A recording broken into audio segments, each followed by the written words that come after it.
አንዲት ሴት በህይወቷ ውስጥ ከብዙ ወንዶች ጋር እንደተኛች እንዳልተኛች ምንም ሳትናገር ፊቷን ብቻ በማየት ማወቅ ትችላለህ ቢባል ታምናለህን? ብዙ ሰዎች ይሄ የማይቻል ይመስላቸዋል።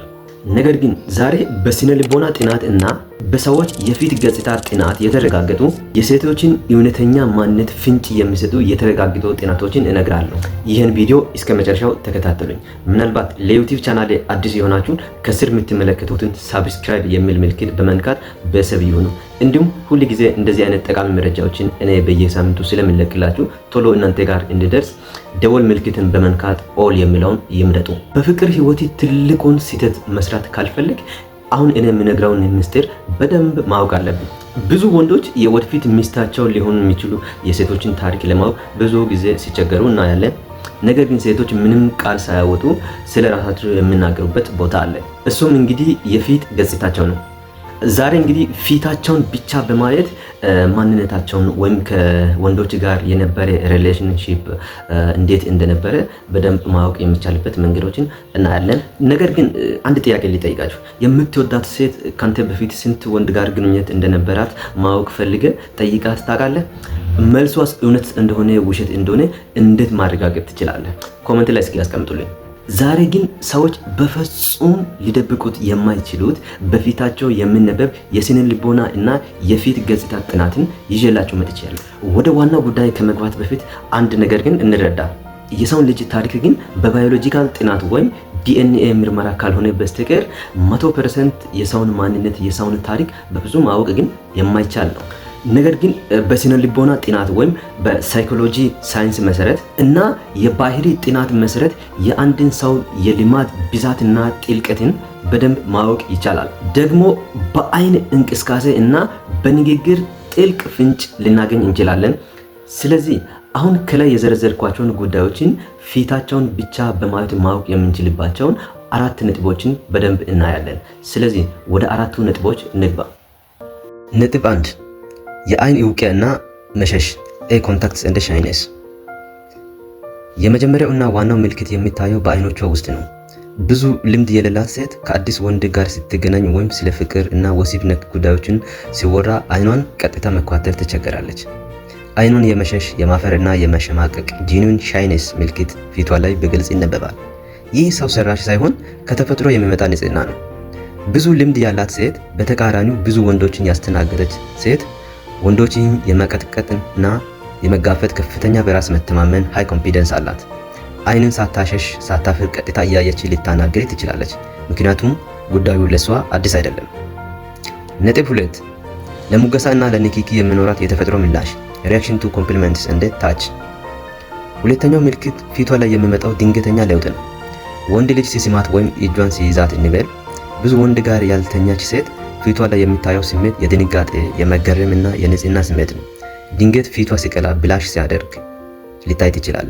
የስሜት መረባበሽ ይነበባል። ብዙ ወንዶችን የለመደች ሴት ግን ወንድ ሲነካት ወይም የፍቅር ቃላት ሲያወርድላት ፊቷ ላይ ምንም አይነት ድንገተኛ ድንጋጤ ወይም መደነቅ አይታይም። ይህንማ ድሮም አውቃለሁ የሚል አይነት የቀዘቀዘ ወይም የተለመደ ካዥዋል ምላሽ ነው ፊቷ ላይ የሚነበብ። ሶስተኛ የፊቷ ጡንቻዎች መላላት እና መቆጣጠር ማይክሮ ኤክስፕሬሽን ይባላል። በማይክሮ ኤክስፕሬሽን ጥናት መሰረት ሰዎች መዋሸት ወይም መደበቅ የማይችሉት የፊት ጡንቻ እንቅስቃሴ አላቸው። ስለ ቀድሞ ህይወቷ ስትጠይቃት ፊቷ ላይ የጭንቀት፣ አፍንጫን የመንካት ወይም ከንፈርን የመንከስ ምልክቶች ካሉ የሆነ ነገር እየደበቀች እንደሆነ ፍንጭ ይሰጣል። ነገር ግን ልምድ የሌላት ሴት ስለ ራሷ ስታወራ ፊቷ ክፍት፣ የተረጋጋ እና ምንም የምትደብቀው ነገር እንደሌለ የሚያሳይ የተፈጥሮ ብርሃን አለው። አራተኛ ከመጠን ያለፈ ሜካፕ እና ራስን የማሳየት ፍላጎት the visual presentation። እዚህ ጋር ጥንቃቄ ማድረግ አለብን። ሁሉም ሜካፕ የሚቀባ ሴት ብዙ ወንድ ጋር ተኝታለች ማለት አይደለም። ነገር ግን ጥናቶች እንደሚያሳዩት ብዙ ወንዶችን የመሳብ ልምድ ያካበቱ ሴቶች ወንዶች ምን እንደሚወዱ ጠንቅቀው ያውቃሉ። ስለዚህ ፊታቸውን ከመጠን በላይ ወንዶችን በሚስብ መልኩ በጣም ደማቅ ቀይ ከንፈር፣ አይን ላይ የሚደረጉ ልዩ ጌጦች የማስዋብ እና ትኩረትን የመሳብ ከፍተኛ ዝንባሌ ያሳያሉ።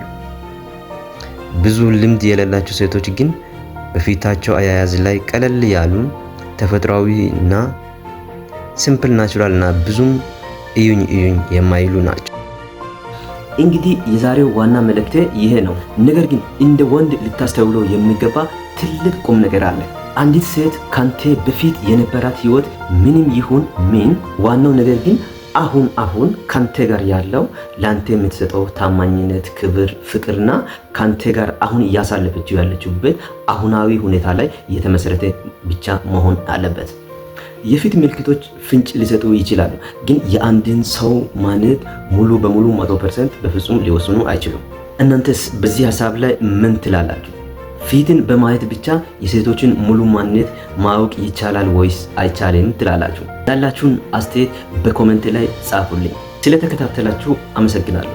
ምናልባት ይህን ቪዲዮ ስሰራ ብዙዎች ተቆጣቸው ሊሆን ይችላል፣ ብዙዎች የማይገባ ነገር አወራ ልትሉ ትችላላችሁ፣ ብዙዎችን አስቀይሞ ሊሆን ይችላል።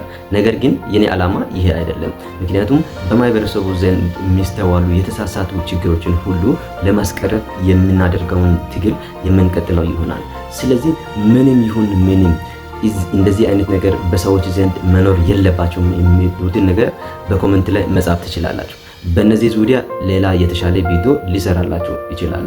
ስለዚህ በሌላ ቪዲዮ እስከምንገናኝ ጤናችሁ ይጠበቅ። ዩቲዩብ ቻናልን ሰብስክራይብ ማድረግ እንዳትረሱ። ደግሞ ቪዲዮን ከወደዳችሁ ላይክ አድርጉ።